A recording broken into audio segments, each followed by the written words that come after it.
Hello, everyone. Welcome to Brain Candy, episode 520. It makes me remember episode 420. Oh, my gosh. My favorite is what that episode was titled. The one where Sarah and Susie do actual drugs. We sure did. I'm still recovering. That's so funny. Are you really? No. How is Sarah today? I am doing well. I am really, well, I got my car back, which is really nice. Oh my gosh, And shipshape? Shipshape. You know what's really funny? I was thinking about this. I've always said you got to be careful what you wish for. Yes. Especially like on New Year's real resolutions. Careful. Yep, that too. I had not gotten my car washed at all in 2020. Yeah. Not one time. The entire year I never got it washed. Right. I took it camping because I kept saying, like, what's the point? You know, and I had so much stuff because Sure. it was always messy. And I'm like, why? Now I understand why, just for like my own mental health. So I kept on putting off getting my car washed. And then I was like, man, I really want my car washed. Like, I want it cleaned so bad. But then I kept on telling myself, oh, I'm going to go get it detailed. Like, I need like whatever it was. I got it back, and they had detailed and cleaned my car. Like, it is sparkling like brand new. The most expensive car wash I've ever had in my entire life. Right. But I did. In fact, I put it out there in the universe. I kind of had this, like, I want my car washed, but I don't want to, like, you know, have somebody detail it. Like, that's expensive. You know, I don't know what I was putting out there. I was putting out get the car wash vibes. Dang. And I don't know, the universe got real confused. So it was like, oh, car wash, you say? Yeah, you got more okay. than you bargained for. Yeah, with I that. sure did. But, you know, it's back. Everything's fantastic. And, yeah, so, you know, shout out to the good old guys at the I don't even know what the fuck it's called because, you know, what else. But And you haven't had any accidents since the last time we spoke. That's, knock I on don't wood, just yes. mean automobile. I No, mean, but Suze, I am really glad, you know, like on that subject, Yeah. I really realized, my therapist realized, that that I have been so preoccupied. My mind has been, I have not been focusing on the task at hand like one time in I don't know how long. Like, I am trying to multitask. I'm trying to, like, juggle a whole bunch of different thoughts in my head. I'm moving from project to project, like, not being mindful, basically not being mindful. right. And so I have identified that the culprit was sometimes, you know, you just have to go back to basics, right? Like, Yeah. we think it's oh my gosh, I'm so mad at myself for, like, staying up late and being on my phone and all this, and we, like, beat ourselves up, and we just, like, oh, why can't I do it? And I want to change, but I'm not making any changes. And we're, like, so hard on ourselves, and we don't realize that the simplest solutions are often the ones that are right. Like, are you getting enough sleep? Mm-hmm. Are you eating breakfast, lunch, and dinner? Mm-hmm. I started to, you know, eat breakfast, lunch, and dinner, and it's amazing how much more focused I was and able to, like, concentrate on one thing at a time. I'm like, I can't do those things that I want to do. Do you have And to, it's like, like- schedule it, or do you just listen to your body and Oh, no, when I have to you're hungry, schedule you it. eat? For You sure. have to schedule it? Yes. Oh, my gosh. Yes. I'll just go through the whole day without eating. Why don't you ever think, like, boy, I'm hungry right now? I am not even tuned into, because I'm not being, in order to, it's such a great thing to explore. Mm-hmm. In order to hear that, you have to be in touch with your body.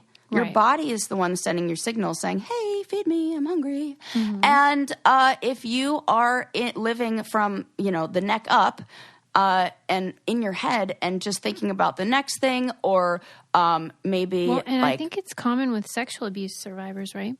Yes, Yeah. for sure. Mm-hmm. And when you're in, and it doesn't necessarily mean you have to be like triggered in a moment where you're, you know, remembering the abuse. No, it's right. that you have a It's a habit. Defaults. Yes, it is a default habit that when your brain is in a place of high stress or anxiety or basically that survival brain is turned on, it just defaults to that. It defaults to like detaching from the body. Oh my God, that is, I didn't even think about that, Susie. Oh, that's like bonus therapy right there. Bonus. Yeah. That was like a little like freebie, like 10 innings of therapy. Great. So yeah, that and so I don't listen to that. So I have to really practice being mindful and this is like so many of us, I think. There's so many things we're just like rushing. And I really stopped and realized like I'm like why am I having like accidents, like, you know, hitting somebody in the car and that paint falling? I'm like, because I'm thinking about 20 different things. I'm trying to do a million things. So I've just been focusing on helpful techniques to go back to the basics. Yep. And really what I think this is that a lot of people are feeling is just like burnout. Totally. That's why I tell people, do not be hard on yourself, because the whole capitalist industrial complex is designed to make you forget about what is actually good for you and just to become like a very productive worker to help the economy. I mean, truly, that is a big part of why everyone is working all the time, etc. Absolutely. You are so right. In fact, I was reading an article in Vice about it. It's called What to Do If You're Barely Keeping It Together Right Now, where it was like, because a lot of people are feeling like this, you know, and it says that the idea that burnout is a personal mental health problem is really unfair, incorrect, and not true. The fact is, burnout is a result of systemic factors, like, I don't know, a lack of paid time off and childcare and being in the middle of a pandemic, all this stuff, like, you know, there's more. And so when we put it like the bird, like when we think, oh my gosh, if only like I shouldn't be feeling like this right now, and we should all over ourselves, then it makes it worse. We can't get out of that because it just is a self-defeating or like it puts us in this cycle of just negativity. And we have to like recognize that and say, man, I'm doing great, all things considered. Or, you know what I need to do is just understand why I could be a little bit tired right now. And just that little thought of compassion changes the feeling, which changes the action. Yeah. It is so true, and it's so important. And I remember Oprah used to talk about how, like, you know, life will throw a little pebble at you, and if you don't change whatever it is, then it might throw like a brick at you, and then blah, blah, blah. And then eventually you hit a wall, and something will happen. Maybe it's an accident. Maybe it's like me going to the hospital, stuff like that. And you're like, fine, I'll handle Was the this. hospital it for you? Sure, that was one. And then I had a car accident a few years ago that had the same effect, because it's like a wake-up call. You're like, well, clearly I'm not on the right track, so I'm going to get on the right track. Suze, you like you're taking me to church right now. I can't tell you, like, I really do feel like it, and it seems so small.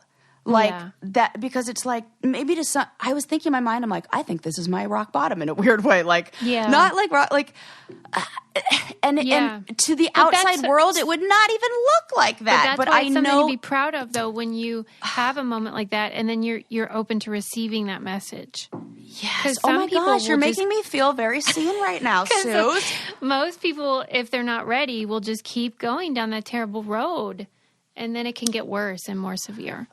And it was like, wait a sec. You need to start putting yourself first. I can't even tell you how, I mean, I've had to really, and I am not alone in this, I know. The feeling of not being deserving of basic self-care. Yeah. I can't even explain where it comes from. I have no idea.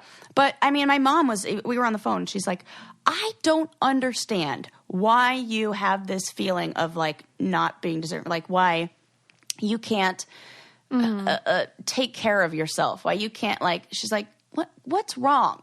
You know, and it feels like I can't, and I have no idea, no matter what I try to think about it. So I've just accepted, like, who the fuck cares why? Because that doesn't really help. We can go around in circles on that. And could we just start doing something and changing a few things with behavior? So I was in this, and first of all, the habit book, I keep preaching about that. That was freaking fantastic. And then I was in this workshop, and we were doing, for therapy, and we were learning about keeping a diary of your behavior and like tracking moods, tracking behaviors throughout the day and like feelings and things like that. It is amazing how helpful taking a survey or taking stock of what you're doing is to identify the big, huge things that you may be missing that are like where it all starts, like the sleep and like the like eating properly or whatever it may be. I feel like it's hard to do. So we have to like take a step back. This Vice article was very helpful. It gave a list of a few of the helpful things to conquer feelings of burnout. And I thought maybe I'd share a few of them with you and the listeners. You are like mastering this and are doing so well and like, are helping me, which like, thank you so much. This is like a example of how, even cardiologists suffer from heart disease sometimes, Right. So like we have to like be able to like recognize, where we all are. Yeah. Well, before you do that, can I just say if one option people might have to sort of combat some of this stuff is therapy. And that's why we encourage people to try BetterHelp. Hello. Because these things can be interfering with your happiness or productivity or just peace of mind. And there's help available. You can get a licensed professional counselor specializing in depression or stress or anxiety, all these things that we're talking about that everyone is dealing with, whether they realize it or not. And BetterHelp makes it very convenient. You can contact these counselors from your phone or your computer, from your house, wherever. It's available worldwide and it's affordable. They have financial aid available as well.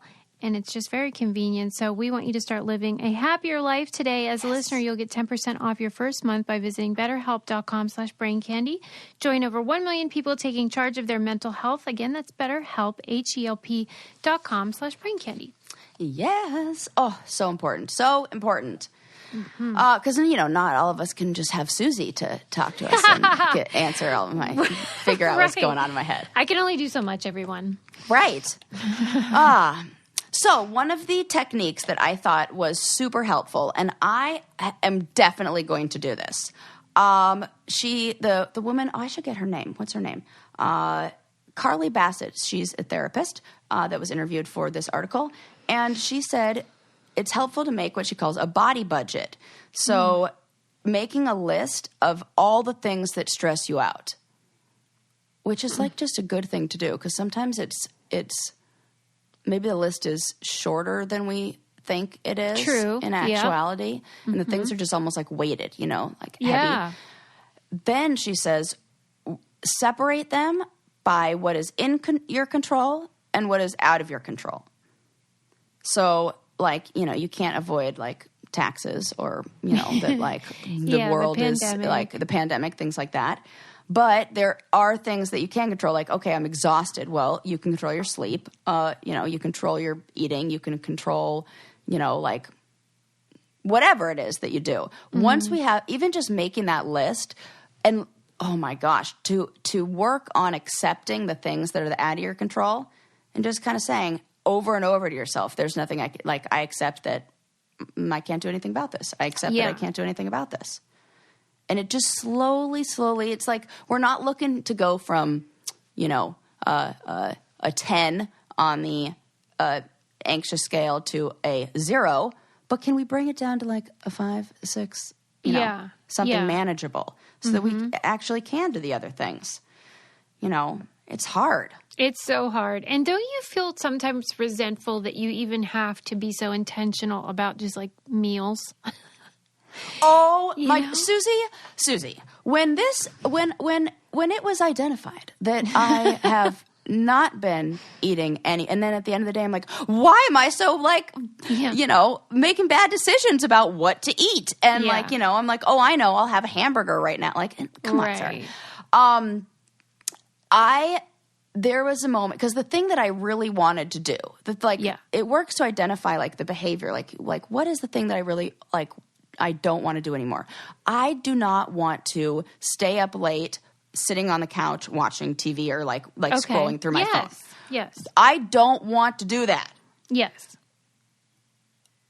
In order to not do that, so at first, without putting any, like, taking stock of my day, or without really, like, looking at, like, what my behavior is through the day or what other factors are contributing to this, I beat myself up because I really, really want to not watch TV or, sit on the couch and scroll through Amazon shopping for fucking nothing.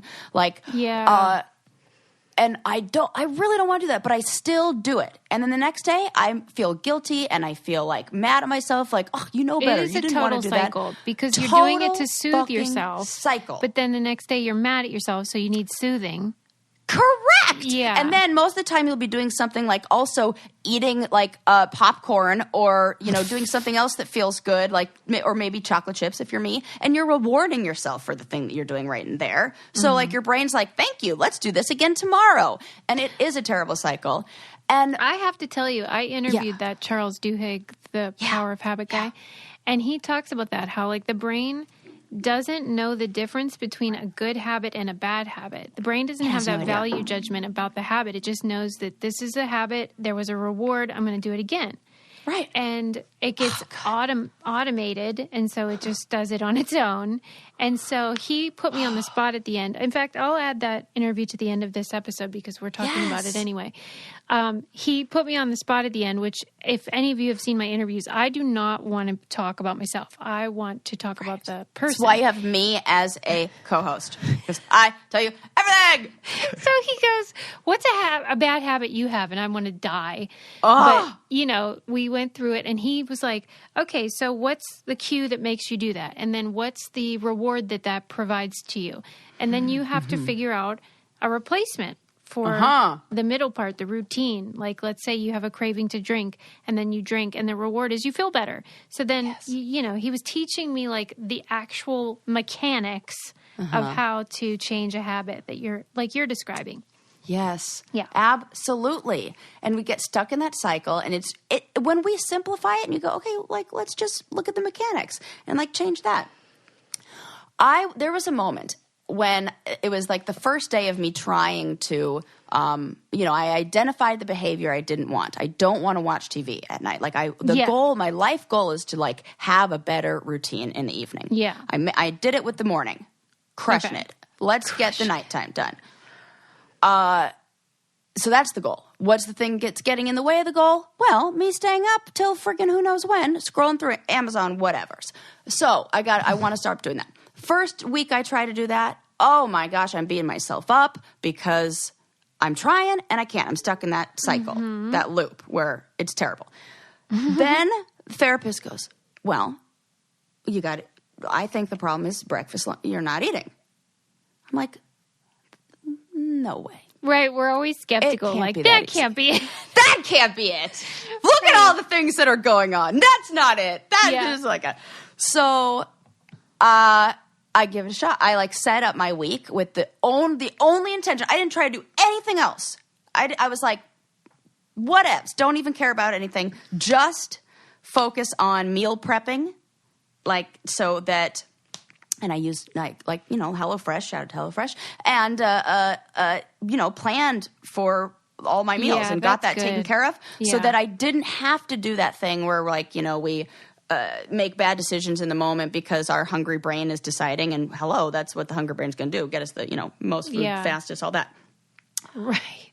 It was I never thought about that. That's so true. That's exactly it. The brain's job is like, I need calories, so I'm going to die soon. Yeah, I'm going to die. And then the worst is that we're then critical of our brain and afterwards when it did that thing to keep us alive. And it's like, what the hell? And then we're like, oh, I can't believe I ate a hamburger. And the brain's like, what?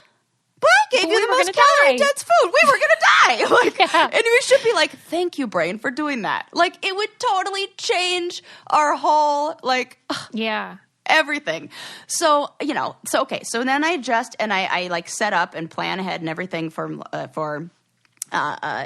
to be eating properly, like a novel. Oh my God. Like I'm inventing the wheel over here. It was like, whose life is this? Oh man. Oh, you were my like, God. I can't believe people are eating 3 meals every day. And then I was like, well, this could have been the problem. I was like, to-do list, done. All the notes that I've had in the backlog for like freaking years. Not years, a year, whatever. Done. Yeah. I mean, couldn't even believe it. Drawer that you needed to organize and had been putting off for so long because you didn't want to deal with those papers. Done. Like, it was amazing. Working out when you want to work out. Done. Like, we're just sometimes beating ourselves up about the wrong things.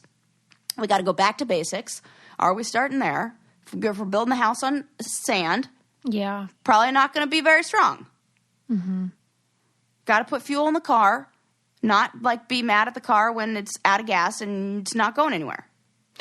I remember when I was in 9th grade, I went to this really weird, super conservative private Christian school where you had to wear like a skirt. It was like, rough.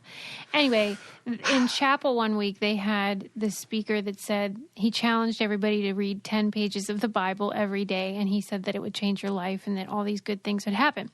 And I was still in the whole indoctrinated mindset. And I was like, okay, well, I'm going to do this. And so I did. I read 10 pages of the Bible every day. And like my grades were through the roof. They were like straight A's and I was like killing it. And obviously this isn't magic. It wasn't the Bible. It was that, you derail your habits. Like you start in a new mindset. And it's like, Sarah, it's like what you're saying. Yes. And where things like magically happen. Yes, and it's your favorite. Rising tide floats all boats. Yeah, it's true. That everything starts to get better. And like, if we were just more gentle on ourselves, that I think is so important. That understanding of like, you know what, brain, you were just trying to keep me alive. Yeah. Let's do it a different way, brain. But thanks let's do anyway. Let's do. Oh, that's like so cute, our little brains. You know what I feel like is real gentle on me is my Third Love bra. Very. You know what I mean? Like yes. It's the TLC. It's like comfort. That's some good self-care. We need to feel good. And I need to tell myself every now and then I'm deserving of a new bra and some new undies. Well, and I love that they are super supportive and comfortable, but they're not hideous. You know how usually you have to choose. Do you want it to be beautiful? Correct. Or do you want it to be comfortable? But these are both. And that's really fun. Remember that time in your life where you chose the ones that were uncomfortable, but... Yes. Oh, I'm never going back there. Big mistake. Never. Well, and over the summer, they have limited edition summer styles with tropical-inspired colors, vacation-ready designs, breezy feelings. So you like... create your own personal paradise. Thank you, Third Love. These are super comfortable. You guys are going to love them. Super high quality. And you're going to want to like lounge in their sleepwear too. So they have everything that you guys want. You deserve some TLC. That's Third Love comfort, baby. Go to thirdlove.com/brain now to get 20% off your first purchase. That's thirdlove.com/brain for 20% off today. Yes. Oh, I have one more hack. I don't even know if this is a good hack or just give me all of them. Okay, so I always feel like, our quote unquote flaws they're flaws in certain contexts, but in other areas they can serve you. So absolutely, it's like a flipped coin. Yes. So I know that I'm a competitive person, which can be a bad thing sometimes. But I try to use it to my advantage because what I do is try to compete with myself. That's why I create like goals of reading. How much do I want to read in a year? Like I'm not competing with anybody. I'm just trying to compete with myself. Yes. And so you can do that with like I don't enjoy produce, but I want to eat it. So I say like I have to eat 6 servings of produce every day. And then I get to check the box when I'm done. Yes. And I enjoy checking boxes. This is like in my DNA. So like, do you have like a physical box that like do you have like it written down? I have a list, yeah. Oh, I love this. Yeah, I use an app and I just track it every day. But like for some other people, that wouldn't be an effective thing. You got to like tap into like who you are intrinsically and then use that to reach your goals. Yes, I love this hack. Yeah. A+. And I'm trying to think about it I'm like, ooh, what can I be competitive with myself with? And I've like, I've created a bad habit of being competitive with like the wrong things. Well, that's I what valued Instagram the wrong does things. to everyone. And like, or even like not eating all day. In my family, there was this, and we have to explore those kind of things. Oh my gosh, it's like full circle. It was like, look at how strong you are. Somehow that message was sent. Yeah. If you don't eat all day. Yeah. And you can just keep working. Yeah. And so I was rewarded, or I was like winning if I was doing the thing that was not good for me. So I have to change that. And I need to make there be I need to change it in my mind of you're winning when you eat breakfast, lunch, and dinner.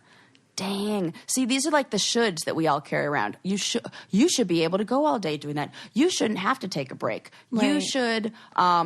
You should be able to do everything. Every mom, I'm sure, has this feeling. You should be able to do this and this and this and still be available for your kids and blah, blah, blah, blah, blah, blah, blah, blah, blah.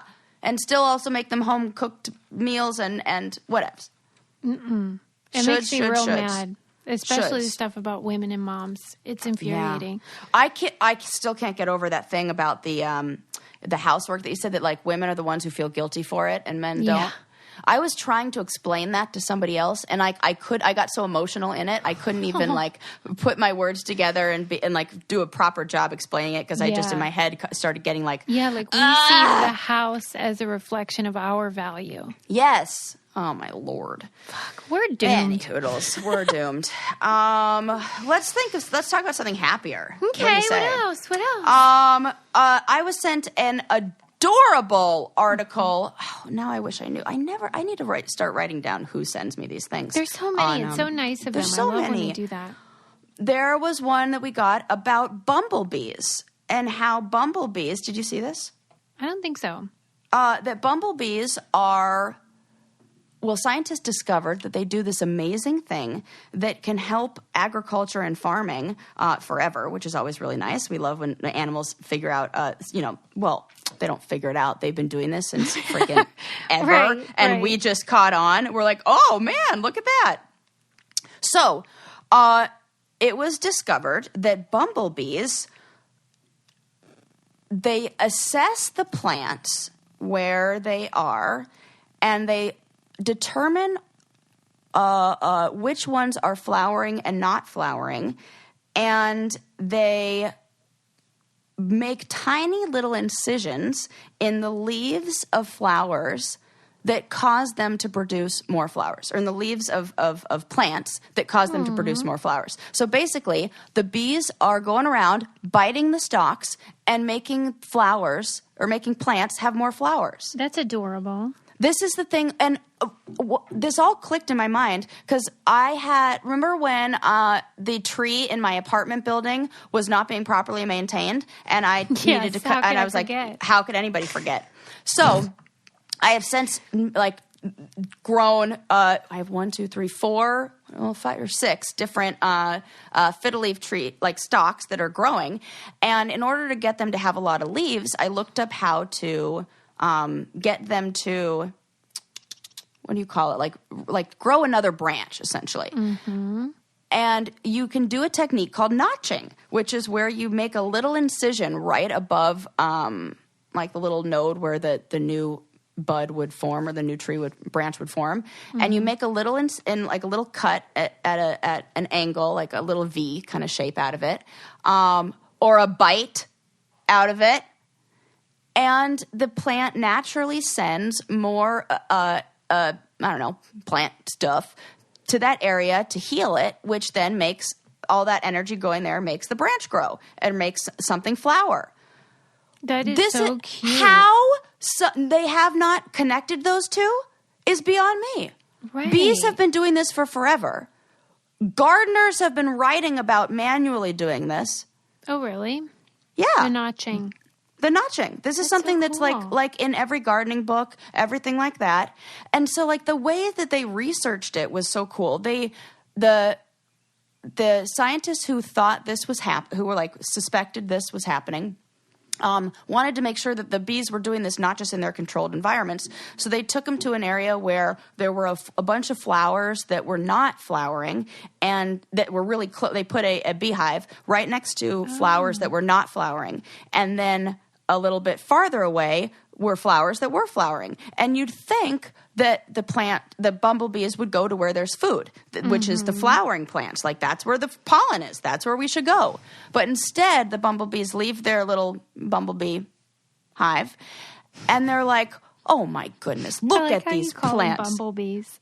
That's what they're called in the articles. So it's adorable. Right? Bumblebees. Wait, you probably know, what's the difference between like a bumblebee and like a honeybee? I don't know, Or but is it that is a really quote? Are cute those that you just synonyms? said bumblebee. Now that I keep saying it, it is really cute. They seem like bumblebees should have fatter bottoms. Right? Right? They Yes. definitely do. Like, did you see that story of that big furry bee that landed on me?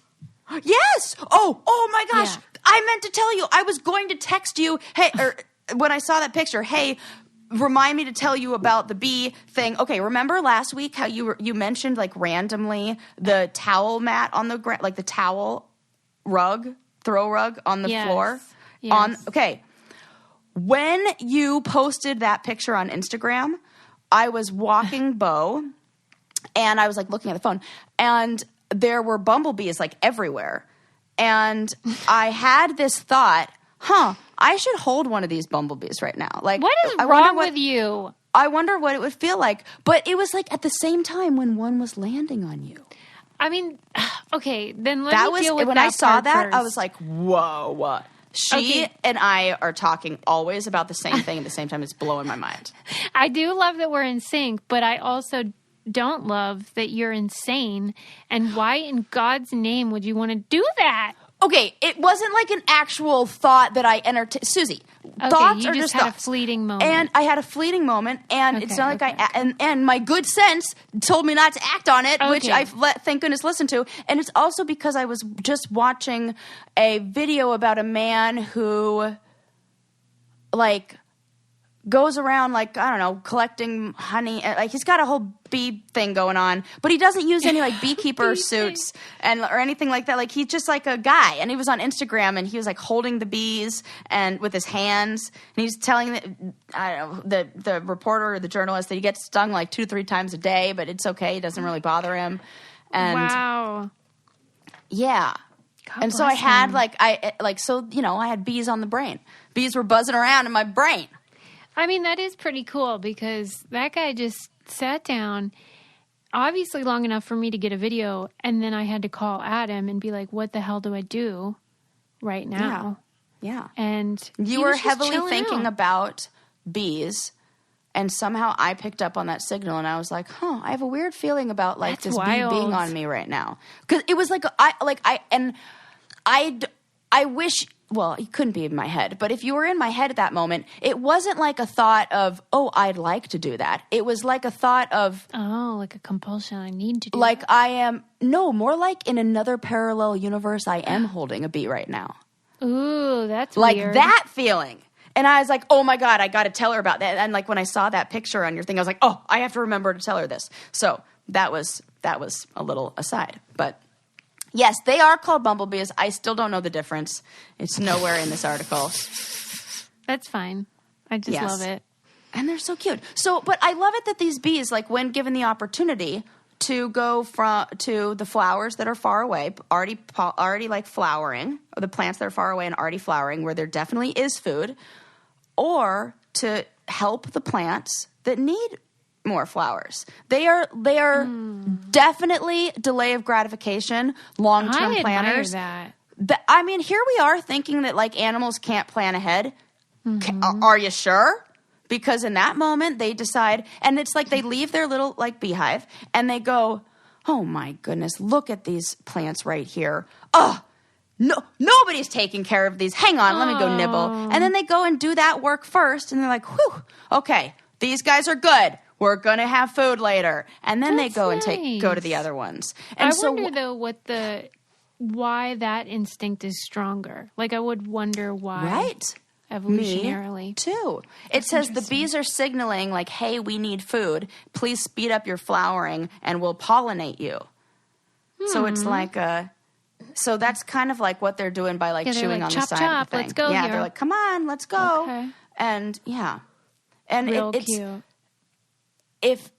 if we can duplicate this action, if farmers can do this, we can stimulate plants in a very natural way without chemicals, no Miracle Grow needed, to boost flowers and boost agriculture. I love that. It could be a whole new way for humans to cultivate plants. Love it. That is so Get cool. notching, everybody. I just think that like this falls into the like same category as the eyeballs on the mantis shrimp that are curing cancer or that are like, causing tumors to be removed. So it's like these little tiny things. Now all we have to do is observe. Mm-hmm. We need to like stop crushing the natural world with our big old, feet, and then go in there and like look and just observe it. What are those bumblebees doing? Oh, look at that. They're biting the flower. Oh, I look was at that. More just flowers. talking about how, did you see the thing I posted with the bird collar necklace? Yes, I did. Bird call. So, okay, so this little thing, it's really beautiful. And then you just spin the little screw, in the metal screw, and it creates a sound with the wood that truly sounds like a bird. And it's really fun to do, and you do it and then you listen for what birds you're attracting and stuff. I have no earthly idea whether you actually are attracting birds or communicating with them, but what I do know is that it makes you listen to them. Oh, I love it. I get goosebumps. Like, your attention is so valuable, and I just want to encourage people to use it wisely. Yes. So, like, get little stuff like that may or may not be effective. Stuff. Yeah. And then your attention will go towards the birds or towards whatever. And, who cares if it really works? It makes you listen. And what are you doing when you're listening? If not being mindful. Yeah, right? And what are you doing? Increasing your mind-body connection and getting into your body. It's so cool. It's all the same stuff. Yeah. Loving it. So do it, yes. And however you want to, this is like there's common threads, and it works for some people to do a checklist. It works for some people to have a bird whistle. It works for some people to do some yoga. It works for some people and the problem is when we try the things that work for other people and then it doesn't work for us and we go, oh, I'm broken or it doesn't work. Just find the thing and just don't stop looking and don't stop because you learn so much when you, especially and if it's you're around kids, a relief. Yes. Oh man. That's such a good because you can like direct their attention without them realizing it. Yeah. Yeah. Tell me more about that. Well, I found that type of thing, like the necklace and other like nature stuff, if you try to indoctrinate them openly, they do not show interest. Right. This is the last thing they want. It feels like school. It feels like required. They don't want that. Right. So you have to like kind of trick them into it, Yes. And I find it more effective. Man. Same with adults. I got to myself too. I got to trick myself. I'm like, Well, no, but it's all of us, right? It's right. I'm like, and I really think about it. Mm-hmm. Damn, it's so true. You got to trick me. Everybody could say that about working out. Oh my God, I love working out and being out. Except those few people. I'm not talking to you though. I'm talking to everybody else. Yeah, like buzz off. Trick me into working out. I swear. Yeah. Oh my God, that's so true. At least we can laugh about it. And you know. The foibles of being human. Yes. Okay, what else do I want to talk to you? I talked to you about some bumblebees that are changing agriculture. We love that. Here's a funny one do you follow that guy on Instagram or TikTok if you're, whatever, on there? I think his name is something Rob. He does the Millennial Update. No. Millennial Weekly Update. Oh my No. gosh, it's so funny. So he's like a guy who got real popular on TikTok. It's something Rob, like, I can't remember. I should know these things, but now this is the new thing. Instead of not knowing actors' names, I don't know people's like handles on. I'm like, who are these There's a lot people? of people. It's hard to keep track. It's too much, yeah. Yeah. But he's real funny, and he does this like update where he's like talking to millennials about like Gen Z and like the younger generation. Like, okay, so here's what they're doing, and it's so funny. You have to watch it. It's hilarious. But he did one where he was breaking down this new term, Cheugy. Have you heard this? Oh, yeah. Oh my God. I love things that like call out the basicness of many of us. Well, do you think you're Cheugy? No. I'm pretty sure I am. I know you are. Oh, okay. I mean, in some ways, not full Chug. I don't even know if you could shorten it, but I'm going to. Not full Chug. Yeah. I think you're like I know a lot of people who are, and I'm friends with a lot of people that are, for sure. Well, how do you define it for the listeners? It's like, well, I can't define it as well as I can give you a list of things that are. Okay, let's hear it. I don't have them written down, but these are just off the top of my head. Yeah. Some of the funny ones. You own things that are chevron print. Things that are written in that like wedding style, that like bridesmaid style cursive handwriting. That like a tumbler with like a label, like it's labeled like that. I would say I would put like the home edit style organization stuff into a little bit of the Cheugy category. Mm-hmm. I would say upset. What did they put on the list? Grown-ups who love Disneyland. Oh, God. Cheugy. Maybe I'm not Cheugy. Only a few things were. That's why I said you're not all of them, and none of these ones that I'm naming. Pumpkin spice latte lovers, Cheugy. Ugg boot wearers, Cheugy. Mm-hmm. What else? What else we get? I saw one that you fall into, which I think it was on the list. It was the plant obsession. Oh, for sure. There could be some crossover maybe. But I think that falls into Cheugy. Anything that's popular, basically. Obsessed, like mermaid, I would put like that mermaid obsession, Cheugy. Yep. But the male ones were cracking me up too, because he was like, guys, that was one of my favorite. He did a follow-up and he was like, just so you know, Cheugy, gender neutral. Here, you can absolutely be male Cheugy. Here are some of the things. The Dunder Mifflin t-shirts. Oh, yeah. Those fabric-y flip-flops that they sold at like American Eagle. See, that's it. That I barely have to describe them, and you know exactly what I'm talking to. Right. Polo shirts when you're not golfing. When you're not golfing. Any form of energy drink. Yeah. Hilarious. Axe body spray, Cheugy. Mm-hmm. Let me think of some other male ones.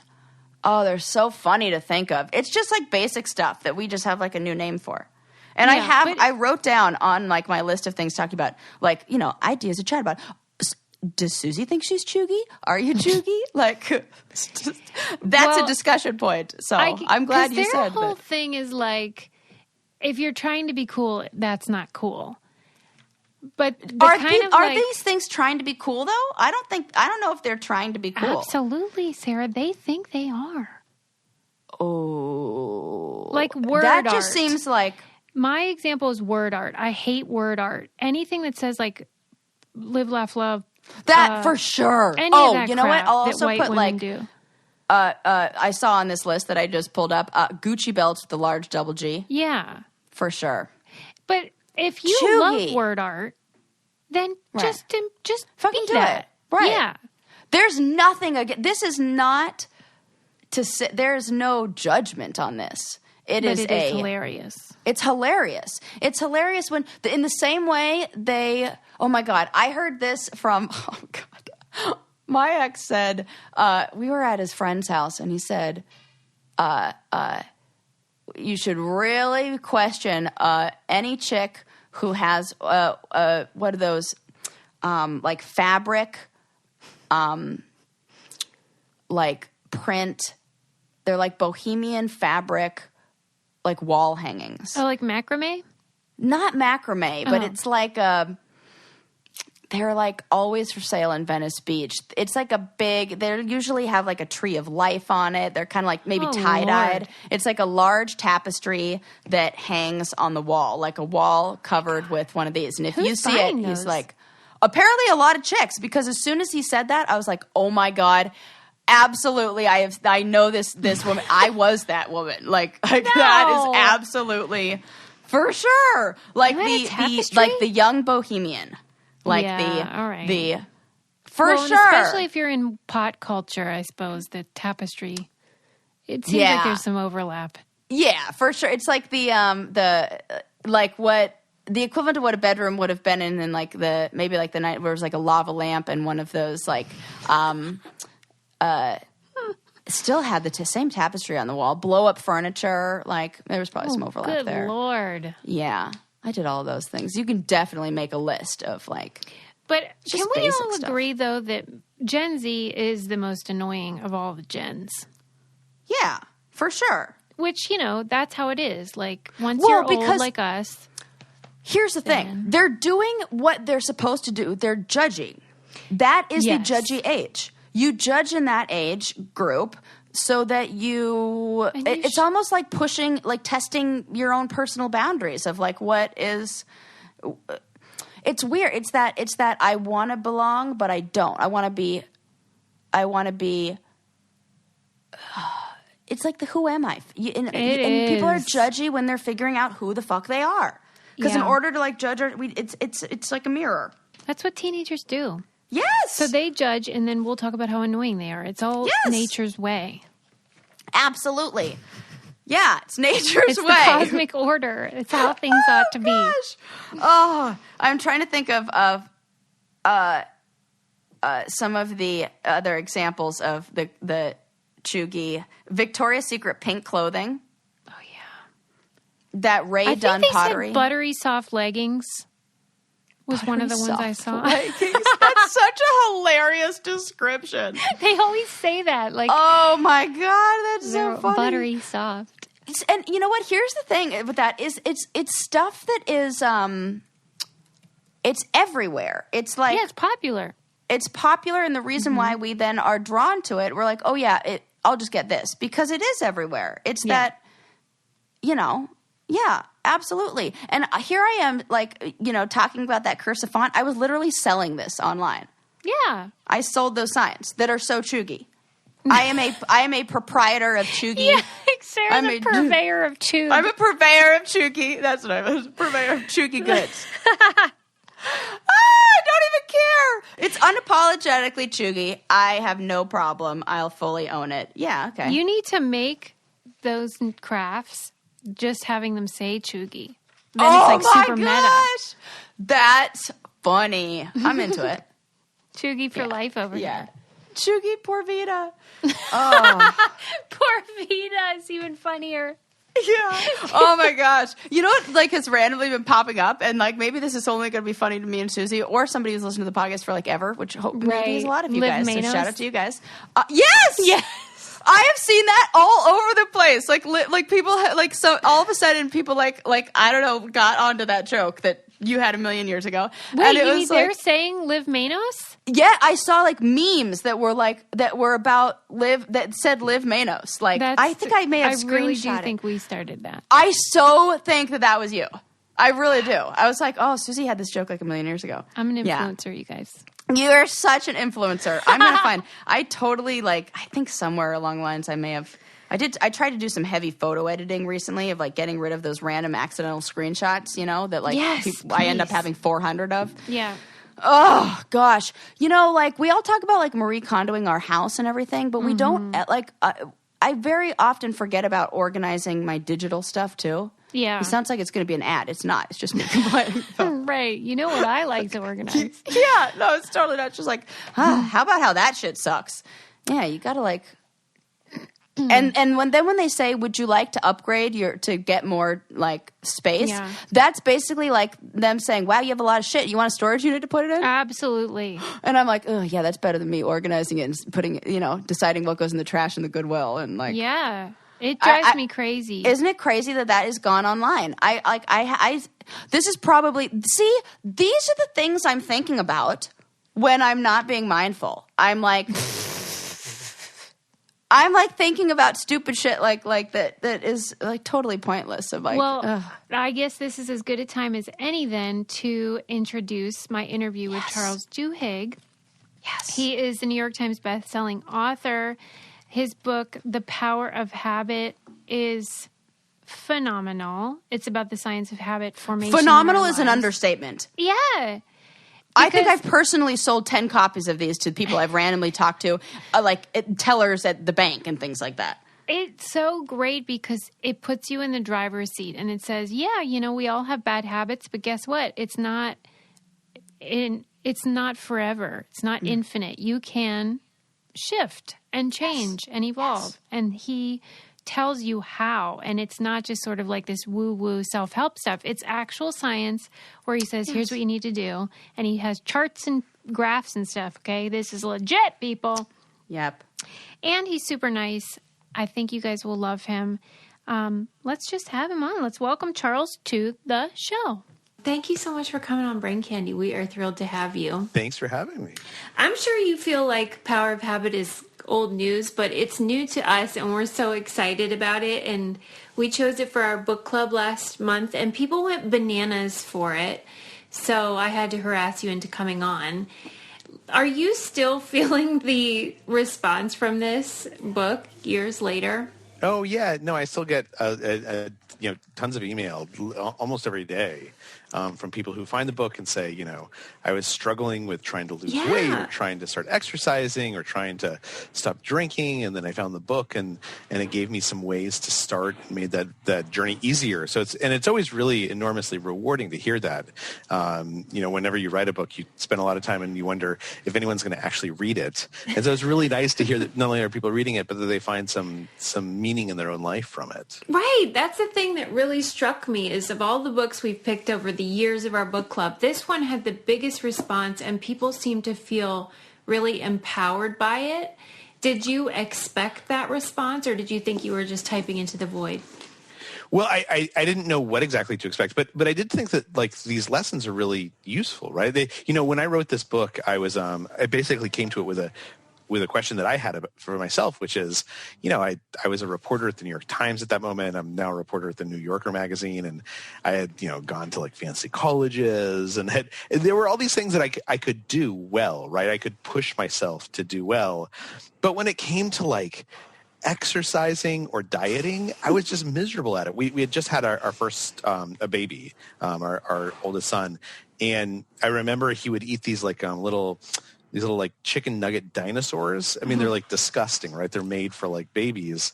And like at dinner, I would be so tired and I could not stop myself from reaching over and grabbing one of them and eating it, even though I knew that A, I was literally stealing food from my child, but B, like they're not healthy for me, right? Like they're not sort of the approved diet I was supposed to be eating. And I wanted to understand like why, like it felt so automatic to do that. Why is it so hard to control all these habits in my life?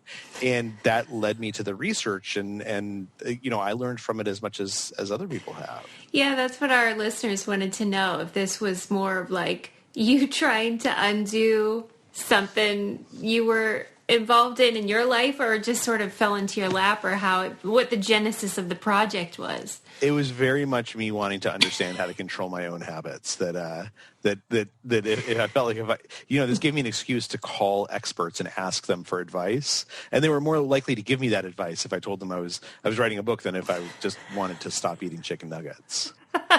You know what? I wish you would have done that approach though, because that's hilarious. Well, so whenever you were putting the book together, you did such an excellent job of giving illustrations of your points. And so I imagine there were tons that you didn't include, though. But how did you choose the examples that you put in the book? Well, so a lot of, whenever I write, I try and write stories because I think stories are more entertaining to read.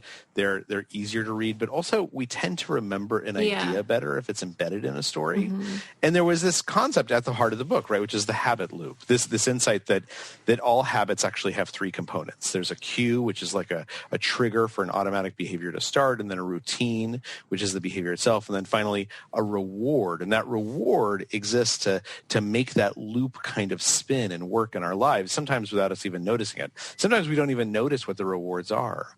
And so as I was looking for ways to tell various stories about how to change habits and how to create habits, how habits work within companies and organizations, I wanted to find examples where I could understand what that habit loop was. I could sort of name it, and then hopefully take readers down a story together, a path where we sort of understand more deeply how that habit loop works and how we can shift it and take it apart and rebuild it in the ways that we want to. Well, and when, as a reader, we're reading it and it sounds like, okay, this is so intuitive. And once you say it, it makes sense. It's like when you're in a stand-up comedy act and you're like, yeah, I thought that a million times. But why the heck is it so hard for us to apply these lessons? I think the first reason it's so hard is because our brain literally turns off when we're in the grip of a habit, right? Our brain is what's known as a cognitive miser. All brains are. It wants to use as little energy as humanly possible whenever it can.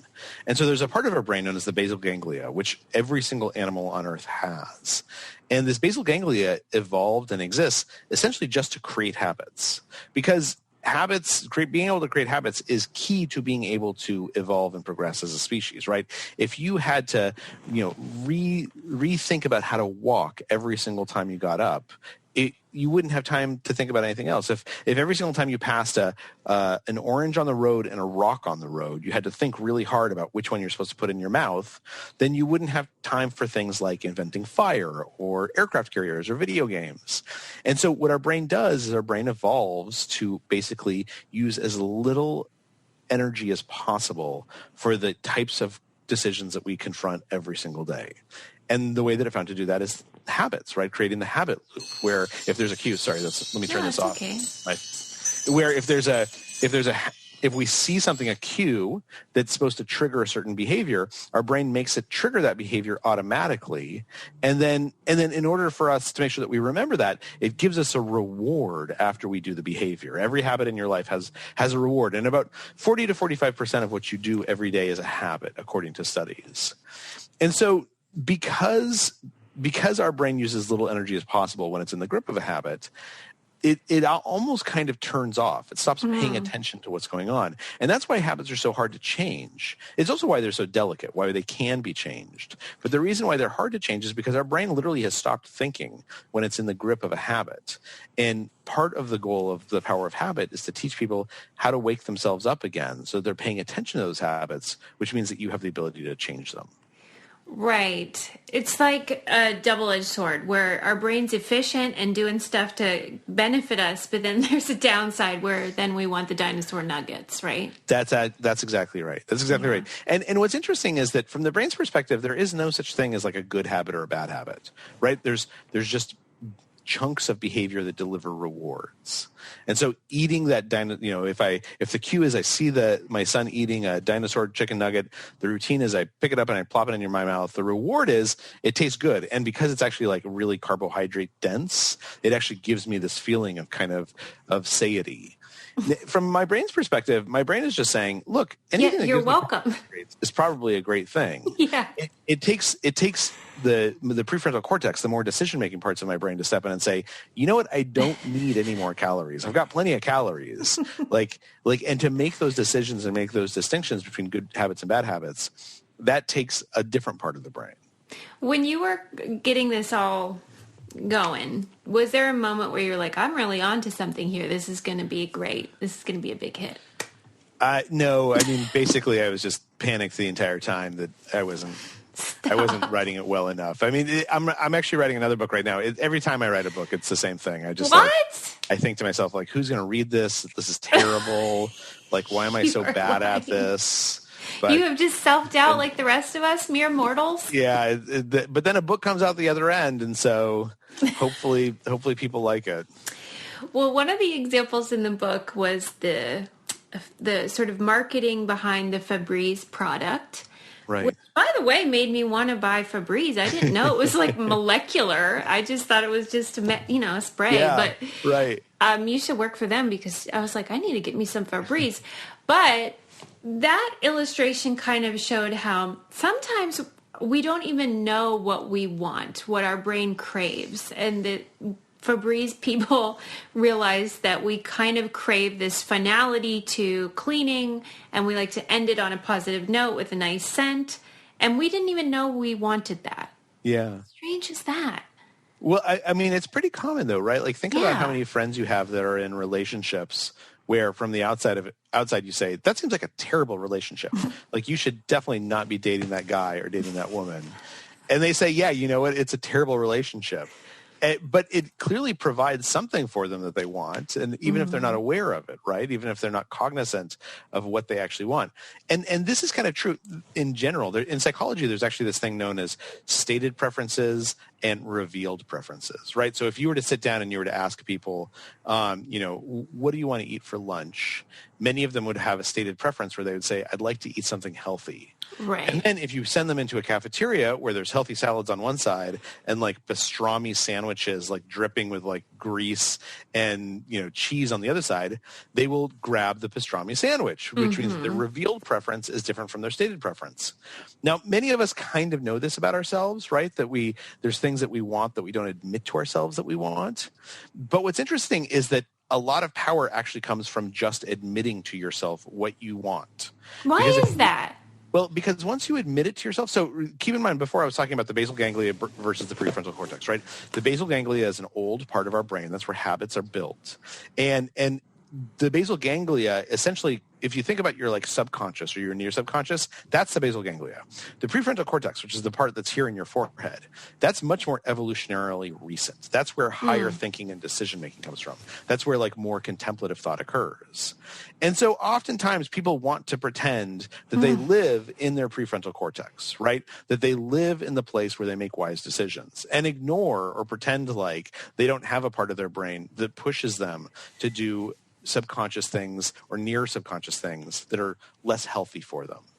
But once we decide to admit that to ourselves, once we say, look, if I walk into the cafeteria and I see a pastrami sandwich next to a salad, I am absolutely going to reach for the pastrami sandwich. Like that old part of my brain, the basal ganglia, is going to push me towards that pastrami sandwich. Once we admit that to ourselves, we can say, okay, look, so what do I need to do? I need to rearrange the cafeteria so that I don't walk past the pastrami sandwiches. Right. I need to make a beeline for the salads and not even allow myself to see the pastrami sandwiches. Or when I'm walking through the cafeteria, I need to make a mantra, right? I need to whisper to myself, salad, salad, salad, salad. I need to remind myself that I'm going to be using my prefrontal cortex. Or maybe I tell a friend before I walk into the cafeteria, I know there's some pastrami sandwiches in there. I'm going to go get a salad, because we know that telling a friend, doing it in a deliberate way, that kind of re-wakes up our prefrontal cortex. It gives us a new source of motivation. This is so cool. Doesn't it make you so excited to know that this can happen? You can make a good choice. Oh, you can absolutely make a good choice. And people do this all the time, right? There is someone today in this world who has been overweight their entire life, and they will start dieting today, and they will never be overweight again. There's someone in this world today, there's dozens of people in this world today who will have smoked their last cigarette for the rest of their life today, or taken their last drink. People change all the time. The key is that you have to know how change works. You have to understand how your own brain works, and admit to yourself, like, it's easy not to change. It's easy to go grab that pastrami sandwich if I don't force myself to think about what I'm doing before I walk into the cafeteria. But it's also easy to wake up my prefrontal cortex, to not let myself ignore my hand reaching for the pastrami sandwich. And sometimes to do that is as simple as just saying to a friend, there's some sandwiches in there. I'm going to watch me. I'm going to walk past them. Watch me. Right. And that was one of the cool things about the book, too, is that I think it was the Starbucks example where they were training their employees on how to handle, different kinds of customer experiences. And it kind of showed how planning for failure can help you succeed. Planning for failure is critical to helping you succeed. So cool. So there's a researcher named Prochaska, who's out of the University of Rhode Island, who is basically kind of the leading authority on how to get people to quit smoking. And what he found, and this is really interesting, is he found that on average, smokers quit 7 times before they're successful at giving up smoking for good. And so that raises kind of an interesting question, like, what's so magic about that 8th time, right? Like, why does something different happen on try number 8? And it's not exactly that number for every person, but that's about the distribution. That's the average. And what he found is the first couple of times someone quits smoking, they give up cigarettes, they go a week, they go 2 weeks, and they're like, man, I've done it. I've given up cigarettes. And then something stressful happens. Right. They have a bad day at work. Their mother-in-law comes to visit. Something happens and they find themselves under so much stress, and they grab the cigarettes and they have a cigarette, and they've done it. That happens the first time, the second time, the third time. By about the 4th time, when that person gives up cigarettes, they say to themselves, now I know that when my mother-in-law shows up, I'm going to be craving a cigarette like crazy. So I need to decide right now, when it's easy, I need to decide what I'm going to do when my mother-in-law shows up rather than have a cigarette. So they say, okay, if my mother-in-law shows up, I'm going to go take a walk around the block, or I'm going to go see a movie, or I'm going to call up Jim and we're going to go to a bar together. I have a plan in place of what to do rather than grab a cigarette during a stressful moment. Within psychology, these are known as implementation intentions. When I deliberately say, when X happens, which is stressful, I am going to do Y. And I come up with those before the moment when X happens, because it's easier to make a choice at that moment. And the insight there is that basically the reason why people end up quitting smoking is not because they just give up cigarettes. It's because they recognize where failure is most likely, and they come up with a plan what to do when they are likely to fail. Mm-hmm. And that's critical. And there's kind of a mindset for this, which is if we think of our life as a series of experiments, then when we do fail, it means that we're learning something useful, right? Like no scientist goes into a lab, and if they do 100 experiments and all the experiments are successful, they come out exactly as scientists expected, no scientist says that's a good thing. Like the whole point of doing experiments is that some of them are supposed to fail so that you learn something new. And our life is the same way. If we think of our life as a series of experiments, then when you trip and you end up having that drink or that cigarette, as long as you wring all the data from it that you can, all the lessons that you can, then it's not really a failure. It's an experiment that touches something new. Yeah, you can sort of delight in having more information. That's exactly right. Making a different choice next time. My PhD is in religious studies, so I was particularly fascinated by the AA discussion and the importance of decentering yourself and maybe having something bigger than you that is an inspiration or whatever. Did that surprise you? Because I know that scholars do not enjoy that all the time. So I was wondering what your thoughts were.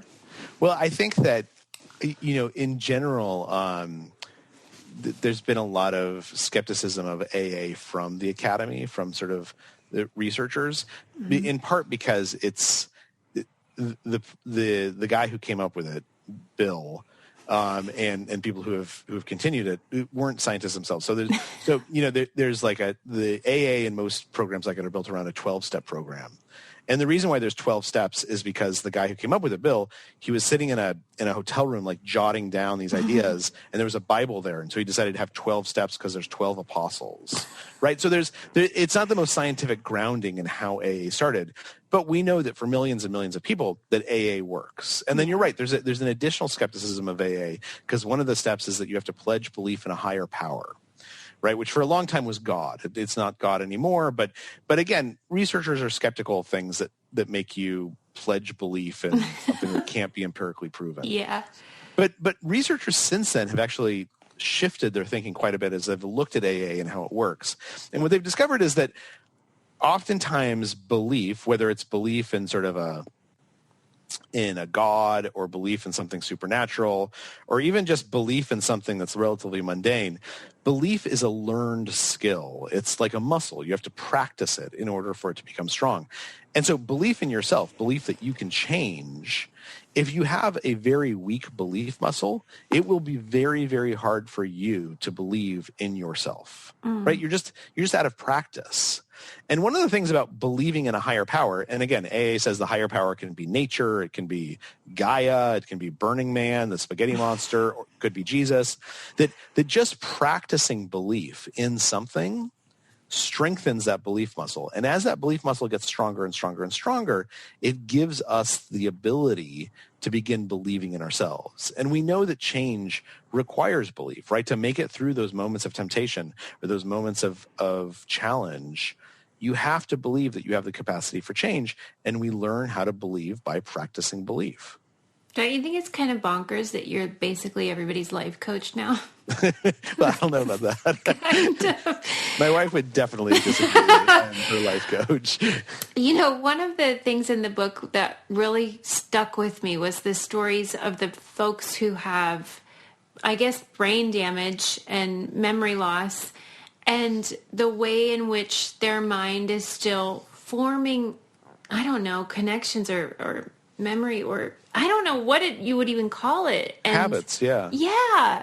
How the heck do you think that's going on for real? Well, again, it comes back to this basal ganglia. So oftentimes when people suffer brain damage where they seem to be amnesiacs, right? There's one guy in the book who's mentioned who because he got viral encephalitis that destroyed a part of his brain, he basically can't form any memories that are more than 12 seconds long, right? So if you introduce yourself to him, and wait a minute, he won't have any idea who you are. But his basal ganglia was actually uninjured by the disease. And so as a result, he can form new habits. So there's this great scene that I love that one of his doctors described to me, where the doctor came in and he gave him a test, right? And he said, can you draw a map of your neighborhood? He hands him a piece of paper, and the guy says, "No, I don't know where, like, what my neighborhood looks like. I can't remember." And then he says, "Okay, can you just draw me a map of your house?" And the guy draws one room, the room that they're in, and then he can't draw anything else. He can't remember where the bedroom is. He can't remember where the kitchen is. Again, he's an amnesiac. He can't remember these things because he moved in after the accident. And the doctor's sitting there and he's coding his notes in. And as he's coding his notes in that this guy can't draw a map of his own home, the guy gets up, walks out of the room, walks into the bathroom, goes to the bathroom, you hear the flush, you hear the water running as he washes his hands, comes back in and sits down again. And all of a sudden this doctor realizes, if you can't draw a map of your house, how did you know where the bathroom was? He asks the guy, and the guy is like, I don't know. I don't know how I knew that. I can't. And then he forgets that he'd gone to the bathroom. But the point is that because his basal ganglia was uninjured, he could create habits. His brain could essentially remember, and that's kind of the wrong word to use, but his brain could remember what to do. If he feels like he needs to go to the bathroom, there's a certain habit associated with that. And it just follows that habit. And this guy lived for another 28 years after that injury, creating habit after habit after habit. It's so mysterious, but it's so exciting. I imagine when you were promoting the book did you feel like there was something that people would bring up that surprised you, that struck them? Or was it pretty predictable what people gravitated towards? No, I think what's interesting is just the breadth of, when I get emails from people, the breadth of emails that I get describing different types of habits that people struggle with. Right? There's a lot of people who struggle with alcohol, and they read the book and they say, because of this book, I understood how AA worked. I understood that I needed to go to AA meetings. It's really helped me. There's a lot of people who have porn addictions who have said, I'm trying to get beyond that. But I think what I carry away, or food addictions, what I carry away from it is that there's a lot of things that people struggle with that if you're not struggling with it, you look at that thing and you say, that doesn't seem like such a struggle. Like just stop watching porn. Yeah. Don't have another drink. but for the people who are in the grip of those habit dysfunctions, it does feel like the end of the world, right? It feels so hard, so impossible to overcome that behavior. And you, the person who's saying like, it's just so easy to give up, eating too much, you might have a different habit in your life that you struggle with. And I think that what's really important is just to recognize that we all have these struggles. We all have these things that we're struggling with that might be easy for someone else, but that doesn't mean that they're easy for us. But the key is that once we understand how they work, once we understand how the habit loop works, how to take apart the habit loop and put it back together in the way that we want, it does not make change easy, but it definitely makes it easier because we know where to start. Like what's a habit that you struggle with? I just ruminate on stuff. I have anxiety, getting that like negative self-talk and stuff like that. Yeah. And that's definitely a habit, right? Totally. And so the key is, so what's the cue for that? When do you find that starts? I guess when I'm overwhelmed with work, probably, right? Okay. And what's the reward? Like every habit I has don't a know, reward. Charles. Tell me. It's providing something for you that feels rewarding. I don't know. I got to talk to my therapist. Does it make you feel like if you're ruminating on things, right? Like I'm going to solve the problem, right? Does it make you feel like you're more on top of it? Like probably. Yeah, it might be that it's offering sort of a sense of completion. That like, I can't believe that's so dumb. Right. Well, but the thing is that what you've shown is that you need that, right? That reward is actually meaningful to you. So now the question is, what's a new behavior that can be triggered by that old cue? So when you're feeling overwhelmed, that can deliver something similar to that old reward. So if you wanted to do something that would give you that sense of as long as I'm thinking about it, I'm on top of it. I know that it's going to get done. It'll be a priority for me. What's something else you could do that's going to be a little bit healthier, a little bit easier for you? Yeah, right. Maybe I should make some kind of list or something. I think that's right. I think that my guess is, and again, you'd have to sort of experiment with different things, but my guess is that that there's a high level of anxiety that you're going to forget about this thing, or you're going to let it slip, or you're not going to make it enough of a priority. So if you were to take those thoughts, that rumination, and you were to put it, take a huge piece of poster board and write down, here are the 3 things I absolutely have to do today, and put it like on the most obvious wall, so that every time you start thinking about it, you can say to yourself, you know what, I don't have to obsess about this. I have that piece of poster board right there that's going to remind me about this. I think that you might find that it might end up changing what's going on inside your head. And that's why this book is so empowering, because that sounds too simple, but I think you're right. That it could be just a little behavioral change that changes the whole cycle. Yeah. I mean, it sounds simple, except that you haven't done it, right? Yeah. I think that like sometimes we say like it can't be as simple as that. Except that if it was so simple and easy, we would have already done it. And my guess is you don't have big pieces of poster board all over your house. Right. You probably have a bunch of reasons not to put pieces of poster board all over your house. Right. What would I do with all that extra time I'd create? Right. So I think that actually doing these things and experimenting with them, and maybe that won't work. Maybe that's not the reward that you're looking for. But if you conduct these little experiments, I think you'll figure out what makes it easier for you to stop having those ruminations. Okay, well, I'll give it a whirl. In the meantime, I just love that the way that your mind works and how the things that get your motor running are so helpful to the rest of us. So I'm wondering, like, what's got your motor running now? What's on your mind? Now I'm spending a lot of time trying to figure out and thinking about why it seems like so many conversations aren't working the way that they used to, right? That it seems like there was a time when people who had differences of opinion could come together pretty easily. Yeah. And those differences wouldn't be condemning. And now something seems to have changed, particularly online, that makes it very hard for us to find ways to productively disagree, or to find ways to understand each other. And so I'm trying to understand what we know about that and how it might get better. That's so great. I'm so excited. You're such a special person, and I just love your brain. So whatever you're doing, just keep it up. We have one last thing we ask everybody on the show, which is, if you have a car, what do you keep in the trunk of your car? Oh, in the trunk of my car? Yeah.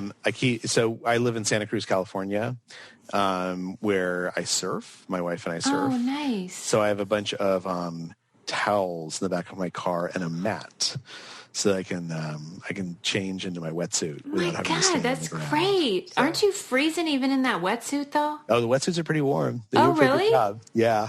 Oh, yeah, my wetsuit technology is kind of amazing now.